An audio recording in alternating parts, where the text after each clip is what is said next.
Hey, my name is Julia Marchesi. I'm a lifelong constant reader who's read everything Stephen King's written.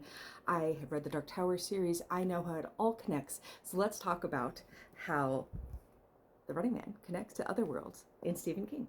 So the novel The Running Man was written in the early 70s, published in the early 80s, but takes place in 2025.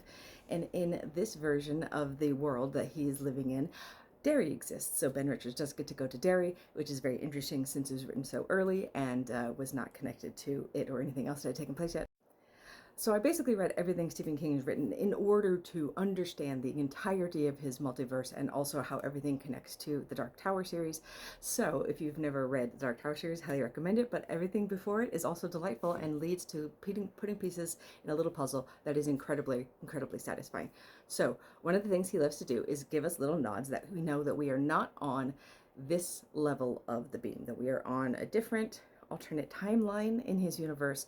So Derry connects to a bunch of other places that, and of course in other works that he does. He does like to throw in different, there will be things that actually exist, and then he'll throw in another one that doesn't exist. So in the list of cars that we have in The Running Man, he talks about Fords and Chevys, and he talks about Wints and Humbers. So I looked both of those cars up, and they look like they were both cars that were made a very, very long time ago. So I don't know if that's what these are in reference to, or if he just made them up, but those cars exist in this universe. There are some sport teams. The Detroit Tigers are going to play the Harding Catamounts.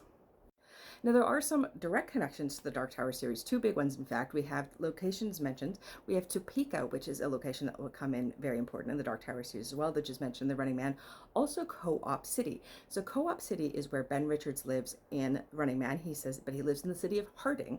Our friend Eddie Dean from the Dark Tower series also lives in Co-op City, but he lives in New York. And even where it is in New York is up for debate in the Dark Tower series. So those definitely connect to this novel, which makes it also exciting. All the connections make me so happy. So what I'm saying is you got to read all of Stephen King so you can really see all the connections in the incredible multiverse that he has created. Talk to me about Stephen King if you would love. I'd love to answer any questions, or if you have any suggestions of things to talk about, or you can listen to me talk on the Losers Club podcast all about the man.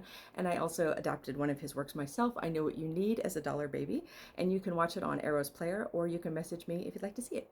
Long days and pleasant nights, gunslingers. More connections always.